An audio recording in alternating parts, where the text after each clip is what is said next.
Hello and welcome to the Exaltify Me podcast. My name is Nenad Leonart. I'm your host, and here we are looking into deep work, psychology, trauma, and so on. So if you want to go and find out what's at the root of all your issues, how you can actually work and make your life better, how to have more life quality, how to be free, how to be more authentic, how to actually feel more like you, then this is the podcast for you. And in today's episode, we are specifically going to look into the victim and perpetrator dynamic, okay? How it comes up in the world, victims, perpetrators, who are they, what kind of hinds behind it, how they are maybe trying to switch the roles, right? How our world is full of violence and full of extortion and all these kind of negative things going around. And we're just going to go through that. So I did do an education in IOPT, which is the Identity-Oriented Psychotrauma Theory and Therapy. And I have been doing this first with an instructor and then later also with the original founder of it, which is Franz Ruppert. Now, Franz Ruppert, he's a German psychology professor. I think he is retired now at this point, but he still does these educations. He has like his own place where people, like hundreds of people, are going there every year to learn from him, to develop this method further, to really experience it. And I'm also going to Munich from time to time to learn from him, to work with him, and so on. So what this actually is, and I'm just going to explain it really, really quickly, is a psychiatrist told me this, like using this method, you kind of fast track your way into trauma, into going at the cause of what somebody has like ingrained in his system, right? Usually he would need like 30 or 40 hours with his client, and through IOPT, in like 1 hour, and you get to the point where it's at, which is really, really amazing, and it's just speaking for this method. Okay, so these are the words from a psychiatrist who is doing psychology for, I think at this point, 30 or 40 years, right? He's an older dude with white hair. And so I just think this speaks for the method. And looking at the method, like what Franz Ruppert, so the founder of IOPT, how he came about it was that he was in corporate psychology first when he started out. And then he noticed like all the conflicts, all the trouble that there is in corporate psychology. Well, it kind of stems from family structures, right? If an issue displays itself in the corporate world, usually when looking at the single players around this problem, around this issue, right? Looking at their family history, he would see the same problems in their family history. So then he started doing family psychology to actually get to the cause, right? Well, by doing family psychology, he then noticed, well, there's also these patterns that repeat themselves throughout the families, and it's usually not about the family themselves, not about even the structure that it's in, but it's actually trauma. It's psychotrauma. So then he shifted his focus onto psychotrauma, and then he developed this kind of therapy that really goes deep and goes to the cause of everything that is kind of presenting problems in the real world. And the really amazing thing is it doesn't matter what kind of level you are at, right? This could be personal, this could be in business, this could be in relationship with your friends, with your colleagues, at work. It's kind of these problems, like the patterns that they are repeating themselves in our lives over and over again. And if you have been into inner work, if you have been into deep work, you know this of yourself, like you having this one issue that comes up over and over and over again, right? So what's going on there? What is actually happening? And Franz Ruppert says, well, there is underlying trauma beneath it. something that happened in your earliest days as a baby, as a newborn, but maybe even before you were born, some experiences that you have had while you were in the belly of your mom that kind of shaped how you perceive the world, that shaped how you go about certain decisions, how you go about certain emotions, actually.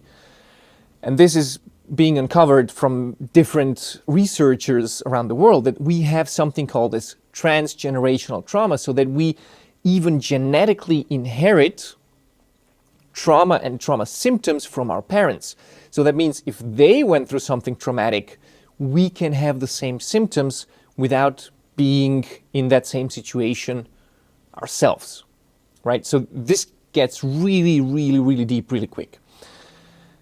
And today, we're going to look at a specific form of trauma and at a specific sort of patterned behavior that results from this trauma, which is called victim and perpetrator mentalities, right? And this is something that has been catching my attention pretty a lot lately.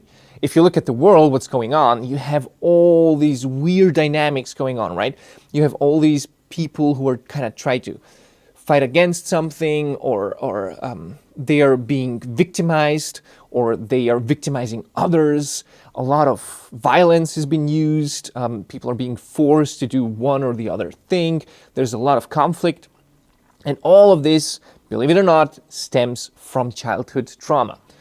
From trauma as a newborn, from trauma as not already being born, or even transgenerational. So we are going to look at how this goes about. Okay, so we have 4 main conflicts on the setting of different relationships between humans. So we have fights for territory, like who is going to be the ruler of this place. We have economic competition, where it's about money and wealth. We have the dispute between the sexes. And we also have conflicts between children and parent generations. Okay? 4 types of conflict. Territorial, like political. Economic, like around money and wealth. We have in between the sexes, which we could call like the social. And we have also another social, which is between children and parents, so to speak, between generations. There are a couple different forms of relationships that we can have as humans. So we're going to look at both extremes. We can have a living together in peace, or we can have war and violence, right? We can have economic cooperation, or we can actually have exploitation.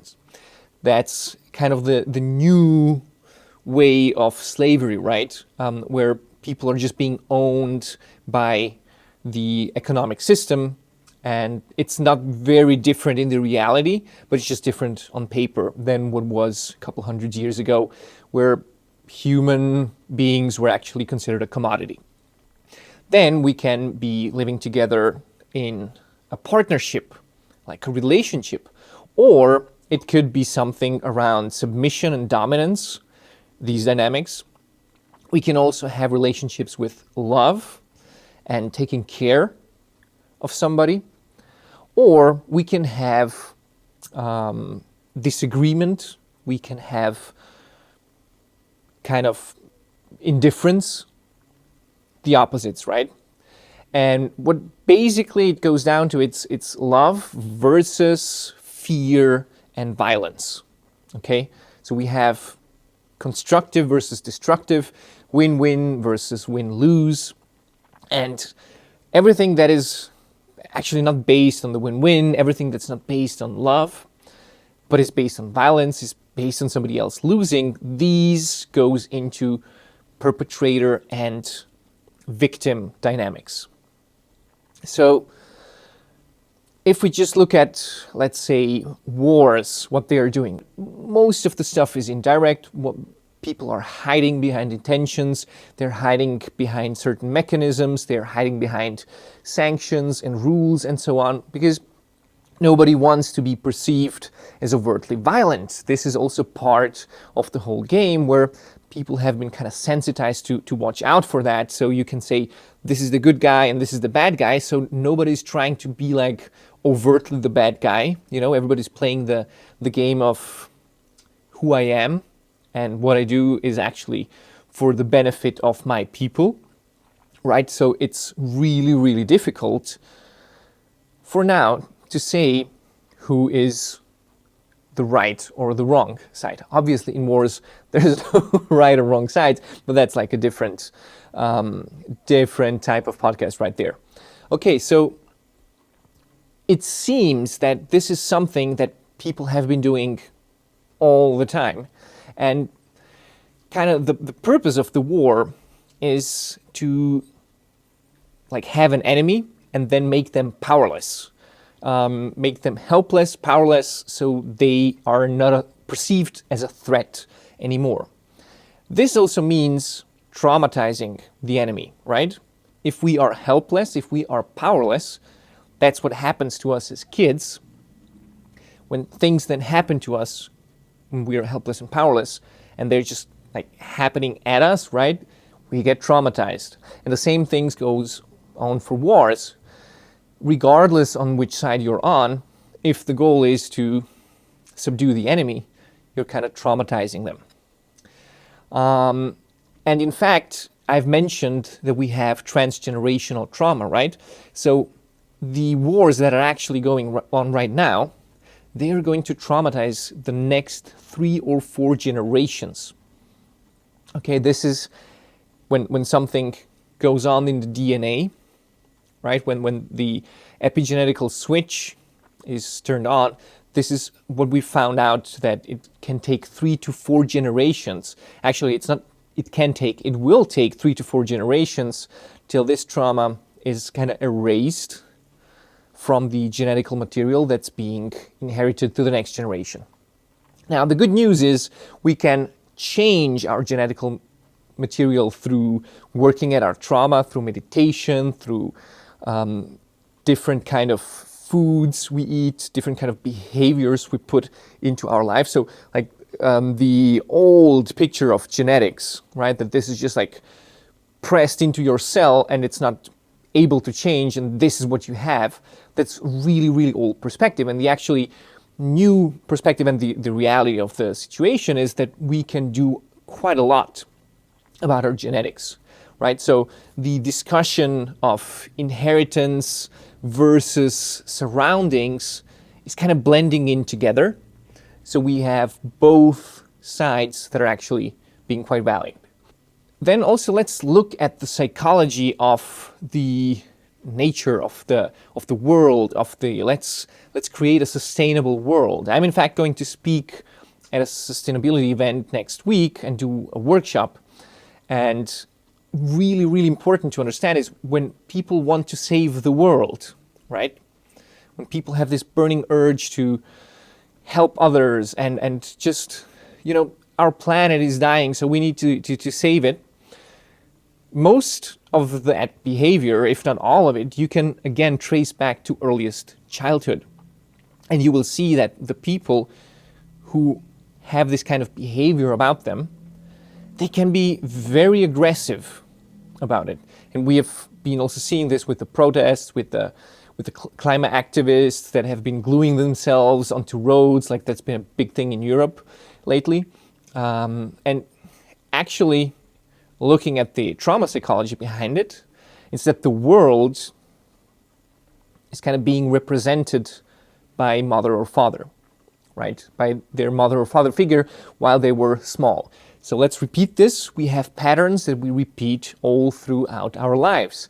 So if during their earliest days in this world, they were kind of having parents that were unavailable, or they were maybe depressed, or maybe were themselves in need of care, right? The child would feel that and would try to save their parents. And this kind of gets ingrained as a process, as a pattern in our psyche. And then we get to be older, and then we also try to save It could be saving our partner, it could be saving our friends, it could be saving, and oftentimes it turns into, well, saving the world. The same thing is also not just saving the world, but let's say world domination, right? Why would somebody want to subdue others and have dominance over them? Again, it's because they want to maybe subdue their parents, to be more dominant, to have power over mother and father. So any type of ideology that's kind of very totalitarian, there could be different political forms, there could be even religions that go in this direction, right? I'm just going to let everybody make up their own mind what this could be. But usually this means that it's some kind of symbiotic illusion of coming together with the mother figure, right? So usually if something is happening, right, again, early days, something traumatic, kids don't get to be together with their mom, or some kind of problem comes up and they have to be separated or so on, they have this yearning towards their mother, and they just want to be united again. So a lot of political ideology or even religious ideology could be a form of expression of this yearning to be reunited with one's own mother. The other point that we're going to look at is the economic kind of competitiveness, right? So the world economics is an economics of competition with having the common goal of multiplying wealth, multiplying money, right? I'm not saying that money is the same thing as wealth, but many people associate money with wealth, or with actually something worth having, right? So I'm just going to call it that, but it's actually an accumulation of, let's say, economical value. And so in the year 2020, we had 1.1% of the world's wealth, 1.1% of the world's population owned 45.8% of all wealth on this planet. And 55% of people on this planet, they owned 1.3% of the wealth of this planet, right? So more than half of our population, I don't know, it's like 4 or 5 billions, they own 1.3% of all wealth that we have. That's just a fact. In the same time, we have a little bit of an unsustainability going on, right? And saying a little bit is an absolute understatement. Many things that are kind of happening, they are not reversible. There are changes going on this planet. They're going to change how it looks like, how it works, how it functions, the quality of air, the quality of water, all these things, they're being changed, and these changes cannot be unmade, right? So what we can see as nature, right? It's being objectified. So we have like air, we have like earth, the minerals, water, all living beings on earth. They are just means to an end. The end being the profit, right? The end being more than just survival. It's just like an accumulation of wealth, right? So everything is being used by larger companies, by countries, by different people who have different forms of decisions that they can make, right? And the elementary kind of needs of us as human beings, they're being sacrificed for all of that, right? There's a lot of things that, let's say, in our earlier communities, how we lived thousands of years ago, we had these needs met much more naturally than we're actually having them met today. And so there's a fun thing that's called the psychology of wealth. And the psychology of wealth goes like, well, the more material I own, the more wealth, the more money, the more assets, the more anything I own, it's compensating for my psychic needs. Like whatever I feel like I'm in need of, the wealth is compensating for that. And usually the things that we are in need, it's of an emotional nature, it's of a human nature, it's of something that is built on relationships, that is built on the basic laws of nature, right? But because we live in a world that's kind of perpetuating in this way of, well, you can't get your basic human needs met, so you have to be compensating for them. We have this whole system of money and wealth that's built upon to prey upon other people. Most of the time, I'm not saying that everybody's doing it, but most of the time, when you look at it, it's built upon for just mere survival, and then way beyond that. So you will see people be like almost addicted to get more and more and more and more. But their inner psychological state of being in need, of maybe needing help, of maybe needing genuine human connection, it's not changing. And you can probably also see that with yourself. Like when you get a better paid job, when you get a better position, you get a new car, you get a new phone, you get whatever new, you get a short-term boost and it's like really, really cool. But long-term, your state doesn't change. In fact, it can even get worse because of how you see, right? When you get something more and it boosts you for a little bit, but then you drop back down in your state, there's a part of you that realizes this is not the strategy to go, right? And another part that just goes like, well, let's just do more, right? Maybe this is just too little, so let's just do more and more and more. And so you can see how people get caught up in the system.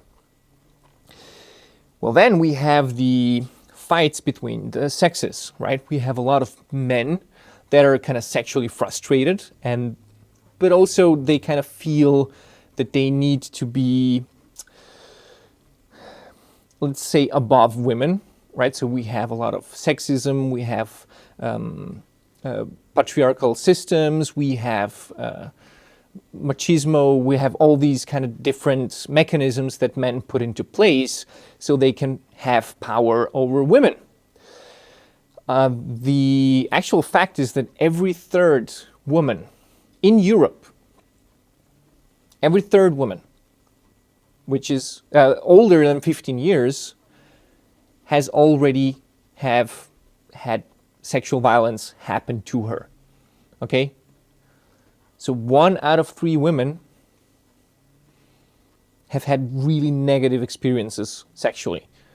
And we have really like a still very male-dominated society. And that's why a lot of women feel a little bit like the underdog, so they cannot go directly back at men, right? So they kind of start fearing men. They start having disdain for men and also try to manipulate them, right? If they cannot have overt power, they're usually having some kind of secret power over them. And this is what we can look at over and over and over again. A lot of relationships are made up this way. A lot of the world works this way. Like even if you just look at something like dating, right? There's so many conventions that we have that are built on these rules, and they're kind of trying to go around them or prevent them. And it's like a game of strategy where one person goes and plays this, and then the other one plays this move, and so you build them on, and it's so often the question of who is going to win, right? Who is going to take away more from this relationship? Just because the basic human needs are kind of traumatized, and people cannot express themselves freely and also they don't have their integrity protected, right?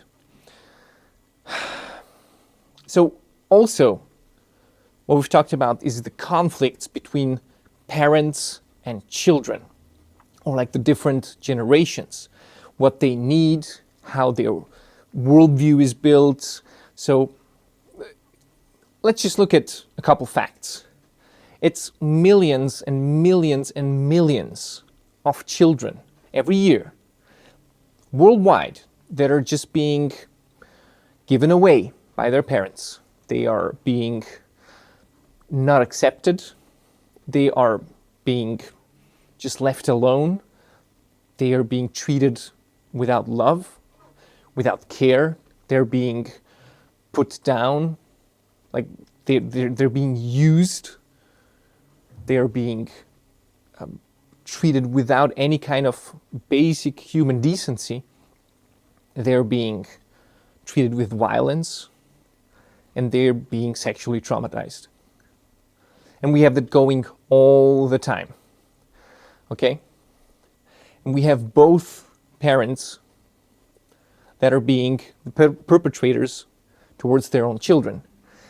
And the worst part is that it's not even that they do it on purpose. It can just happen. We have looked at this, right? You have kids, and kids are kind of helpless, and they're kind of powerless, and they know deep inside, I am really, really dependent on my parents.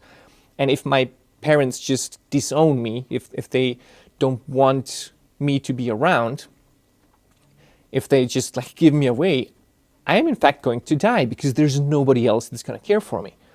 That's the perspective of a child. And so small things that for us is, let's say, grown-ups don't see traumatizing at all. Let's say a 3-year-old gets lost in a supermarket, right?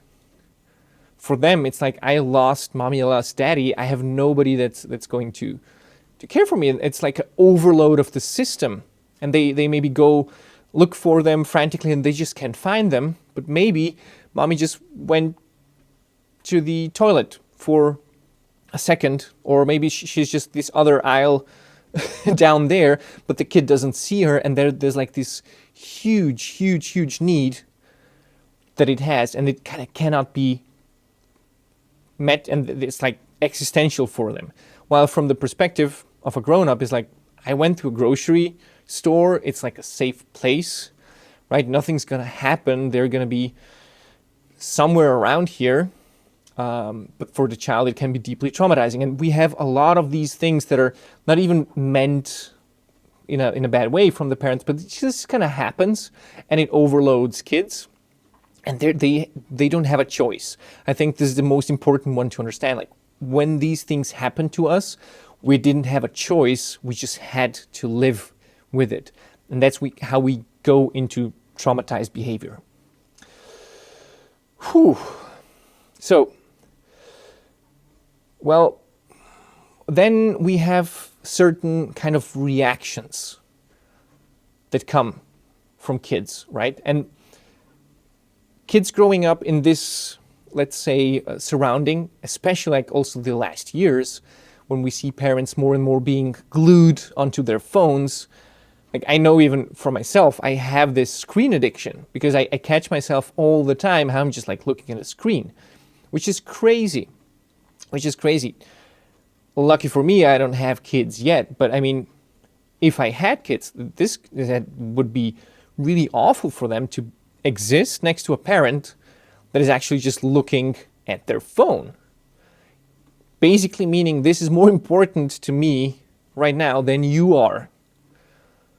Although, like, let's look at it. The phones and social media apps and everything's built so we spend more and more time on it. But what we are doing by spending more time on it, and especially if we have children, is we're kind of traumatizing our children because we don't give them the love, the attention, everything that a child needs to grow up in a healthy way. They don't get, right? And so this is how we are creating the next generation of kids that are going to have issues. And we can see these issues while they are being young, right? So we have some kind of illnesses coming up that are pretty new. We have a super high rise of ADHD, which is being said, well, you know, that just wasn't diagnosed before, right? And yet, I'm pretty sure, I was never diagnosed with ADHD, but I'm pretty sure I had it.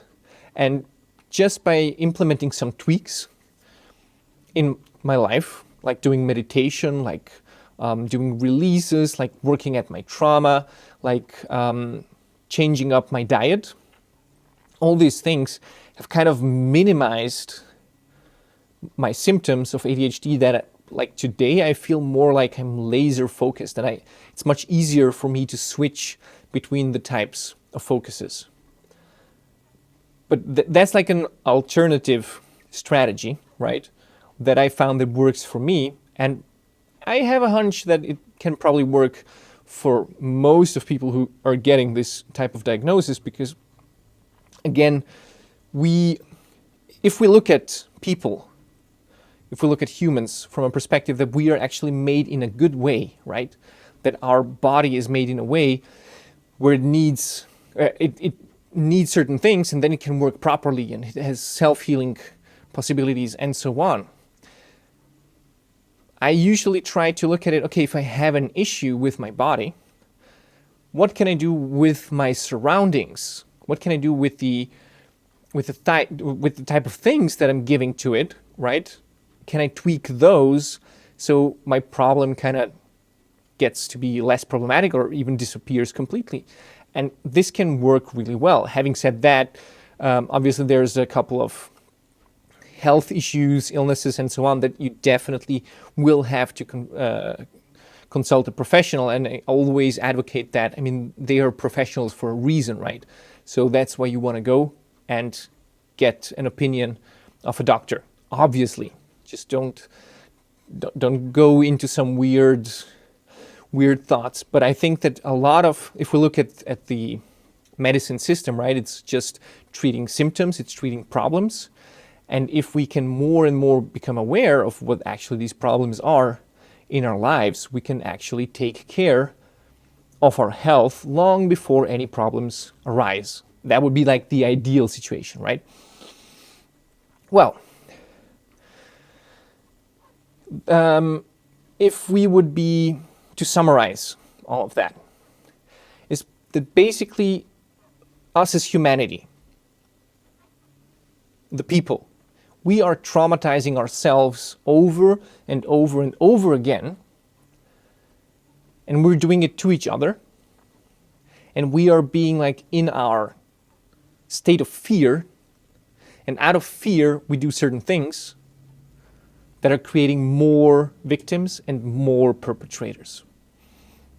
We're doing that on a political level, we're doing it on an economic level, we're doing it in our partnerships, and we're doing it inside of our families. Now, a person that has been a victim of violence, they are a survivor that has survived a traumatic experience, like a damaging of their system, with fear of death, fear of loss, with anger, with feelings of shame or feelings of disgust. Okay, and these are very, very, very low on the scale. Like, there's a really, really low vibration feelings. So the psyche of a person that this happens to, it just cannot deal with the situation as is, so it needs to split these off and it needs to repress them, right? So it's not part of their self-image anymore. It's not part of self. So the being a victim, these feelings of terror, they remain unchanged. This psychological process of splitting off and storing it away, it remains the same, and the feeling remains the same. It's just out of the awareness. Okay? So it remains existent somewhere deep in the psyche. And this does two things. First of all, it makes the person need some strategies to survive this victimhood.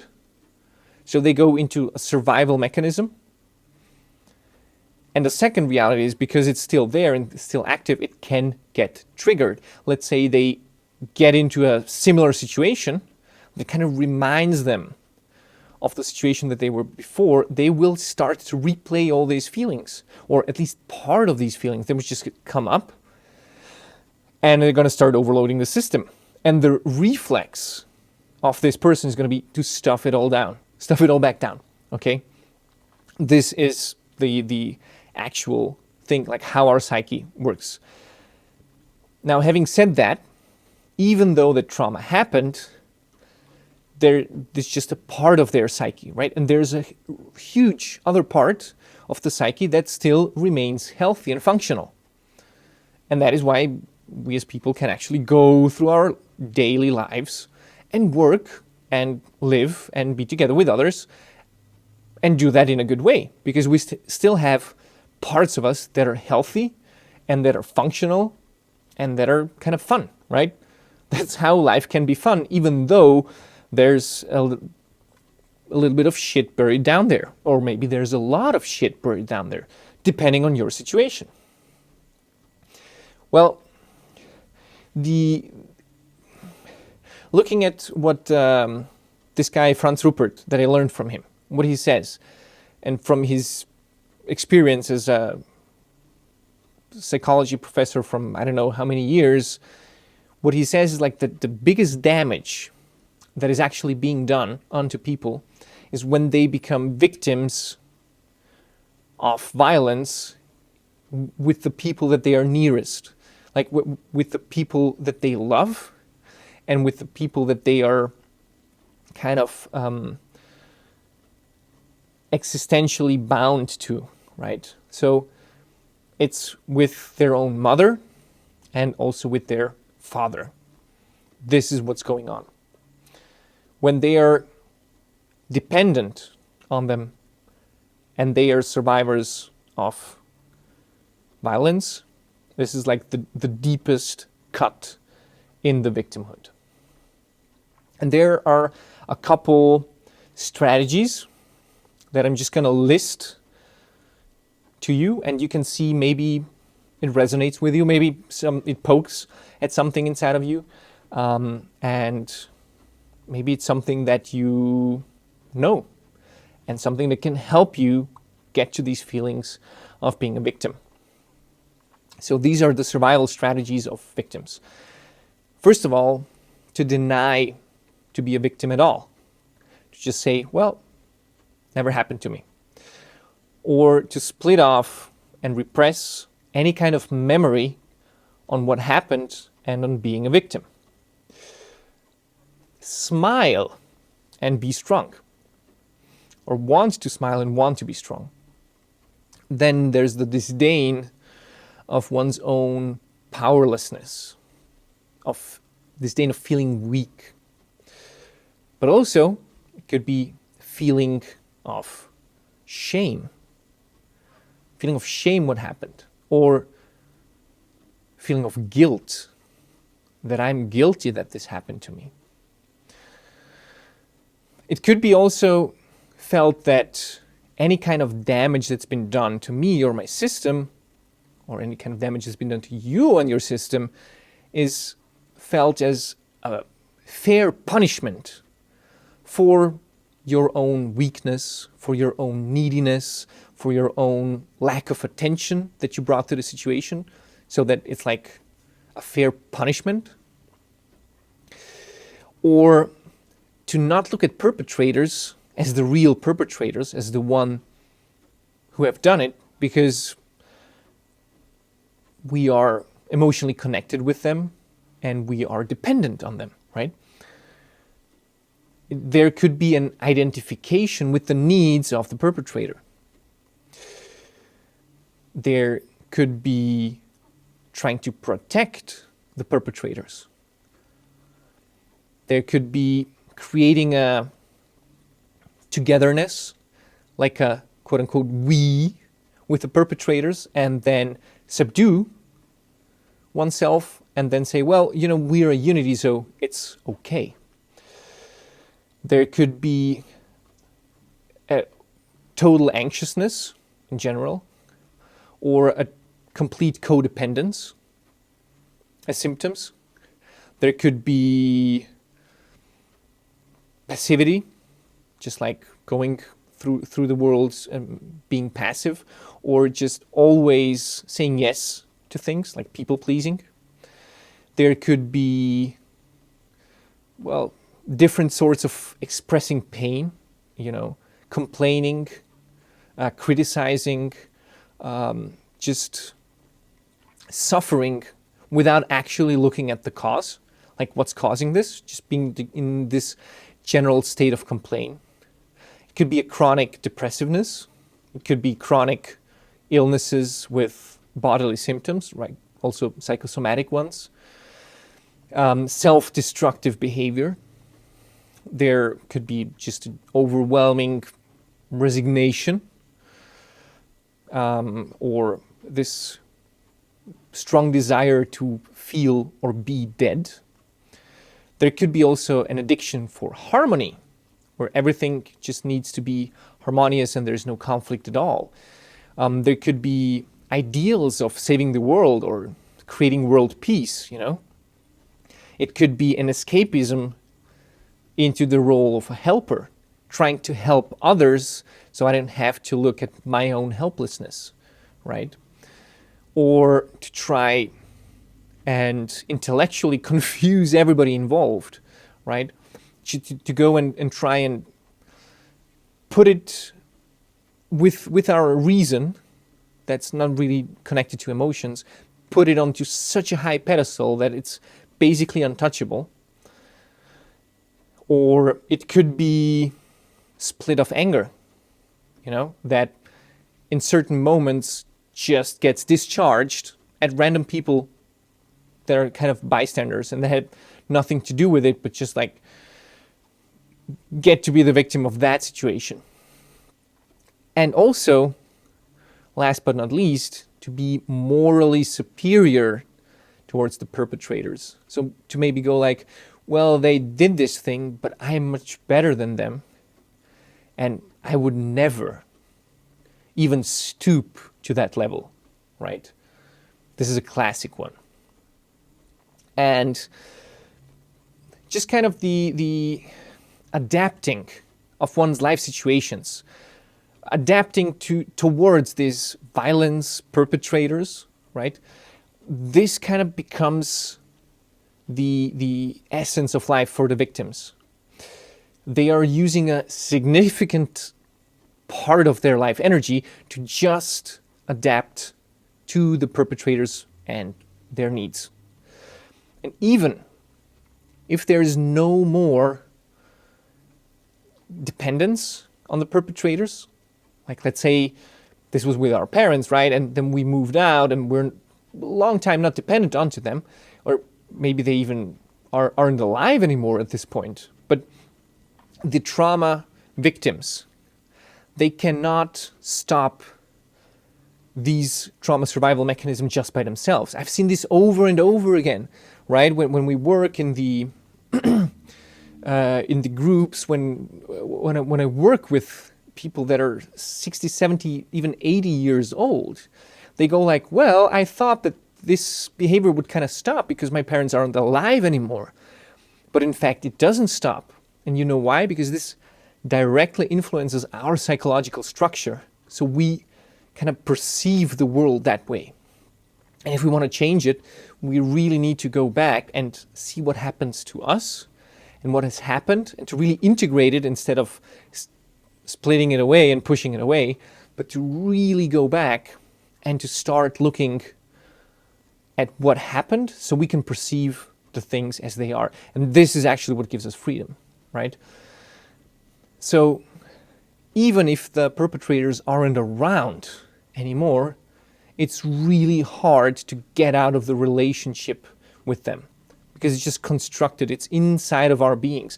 That is also why you will see people, let's say, who go into a violent relationship, right? and they have violence happen to them, they're just going to go into the next relationship and there's also going to be violence happening to them. It's because we as humans are built in a way where it's really, really hard for us to escape these structures if we're not able to look at the structures. And as long as we don't want to look at these structures, it's just going to be repeating itself over and over again. And this also means that we need to face our pain that we have stuffed deep down in our psyche somewhere, and that we need to face our fears as well. If we don't do that, we're going to be stuck forever and ever in this loop. And not just that, but what oftentimes happens to victims is that they become perpetrators themselves. And now this is going to be what we're going to look at in the next episode, okay? How perpetrators actually became to be perpetrators, why they started doing these bad things and kind of traumatizing other people. This is going to be the theme for our next episode. So if you want to go and listen to it, I'd be very grateful to also hear from you what you got out of today's episode. Now, if you just would go right now and write down in the comment like what your one takeaway was from today's episode. This is for you and it's for me. For me, it's because I know what my listeners resonate with. It's going to be like what made more sense to you or made the most sense to you, so I can go even more in depth in the future on this content, right? As a content creator, it's not easy as to find what kind of resonates with my audience. So it's on you to decide where this is going to go. It's your needs that you can just let me know, and I'm going to go there. And for me, it's also cool to see like, okay, so this is resonating with people. People are actually enjoying it. People are taking away something for it. And that just gives me a good feeling. You know, hanging around here talking to an empty camera for 30, 40 minutes, it's not always the easiest thing to do. So it's kind of really nice to get some sort of feedback and to just feel appreciated and to feel that this matters and this kind of makes a difference. So it would be much appreciated if you would, not just as everybody does, like, subscribe and follow and become a super fan. No, but just actually drop me a comment and say, hey, listen, I enjoyed this and this, or I took this and this away. And having said that, I really do hope that you enjoyed this episode, that you have had some major breakthroughs or takeaways. Do let me know which one, and I will see you in the next episode talking about perpetrators and how we can actually take care to not become a perpetrator ourselves. Take care and see you in the next one.